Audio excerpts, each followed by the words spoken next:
Hari ini saya sangat terharu, luar biasa. Dan insya Allah Gus Yahya, saya itu hatam Yalal Watan itu hatam saya. Ayah saya itu Ustad di NU di Pandeglang. Tapi kenapa saya dimasukkan ke sekolah Muhammadiyah?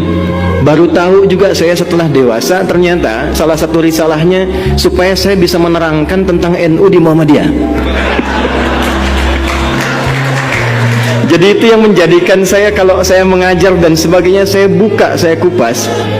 Tepatnya 17 April 1905, 13 Jumadal Akhirah 1323. Kita bersepakat bahwa di satu titik yang telah tadi banyak diulas, Indonesia ini bukan negara agama, tapi spirit menjalani kebangsaannya diisi dengan spirit agama.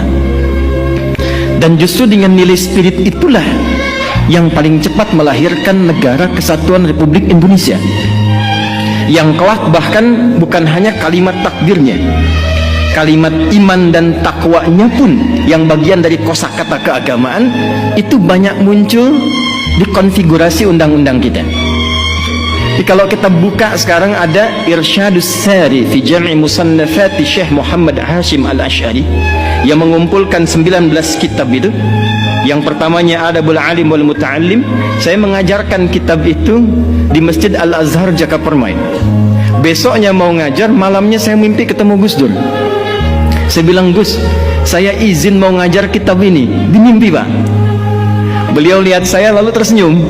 Saya anggap itu ijazah, walaupun mungkin beliau bertanya, iki kok piye orang Muhammadiyah ngajar kitabnya Adabul Alim wal Muta'allim.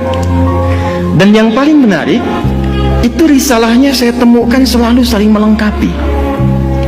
Dan justru dengan melengkapi itulah kemudian berwujud ke depan Negara Kesatuan Republik Indonesia, yang nilai-nilai keagamaannya dituangkan dalam undang-undang.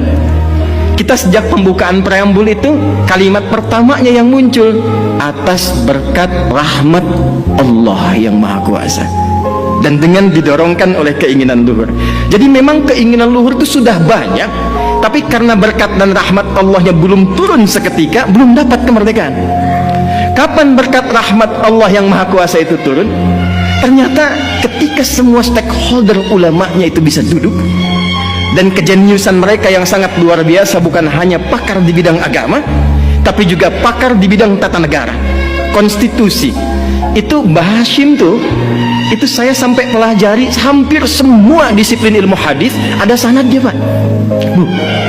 Karena itu wajar ulama-ulama kita yang di NU, di Muhammadiyah, karena hafal kitab-kitab hadis dengan isinya, maka semua kurikulum kehidupan di kitab hadis itu ditempatkan sesuai dengan tupoksinya. Itu hatamnya bab tentang tata negara itu menjadikan mereka bisa bertemu bukan hanya di tatanan praktikal fikih. Kitabul Buyu', siapa saudagar-saudagar yang ada pada saat itu? Yang Muhammadiyah mana? Yang NU mana? Dipertemukan dengan syarikat dagang Islam mensuplai perjuangan kemerdekaan, maka semua support terkait dengan materi datangnya ternyata dari saudagar-saudagar yang dinilaikan, diberikan motivasi nilai keagamaan. Saya 2 bulan lalu ada di Amerika.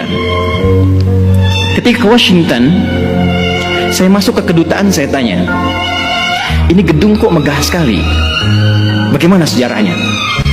Ustadz, ini gedung hasil khusus penunjukan Bung Karno yang membawa saudagar-saudagar muslim yang tadinya membeli tanah akan dibeli di depan kedutaan Belanda yang kecil. Bung Karno ingin beli yang lebih luas untuk menunjukkan ini Indonesia sudah hebat. Tapi ketika melihat tempat ini lebih strategis, maka dimintalah oleh Bung Karno saudagar-saudagar itu mengumpulkan uang tunai sebanyak $350.000 pada saat itu, sehingga bisa membayar gedung itu tunai, diskon dari yang $1.500.000. $1.500.000. Ternyata gedung megah yang urutan ke-14 ikonik di Amerika itu ternyata dihasilkan dari hasil sinergitas semua saudagar-saudagar, yang semua saudagar ini keluar untuk berkhidmat, dihasilkan dari rekonsiliasi dan pertemuan semua ulama itu. Jadi saya bisa menggambarkan saat ini, dan saya sangat terharu sekali lagi, kalaulah abad kedua Nahdlatul Ulama ini bisa kita sandingkan secara yang bersamaan dengan menyatukan semua potensi kekuatan di Muhammadiyah, Nahdlatul Ulama, dengan satu visi kemanusiaan yang tadi beliau sampaikan, tapi dimulai dari Indonesia, membangun Indonesia dari persatuan Muhammadiyah dan NU untuk menginspirasi dunia membangun peradaban. Saya punya keyakinan itu ya. Dan mohon izin, barangkali karena kami passionnya di fikih, saya, Gus Baha, Gus Koyum dan yang lainnya, mungkin saya akan lebih banyak merekatkan di bidang itu.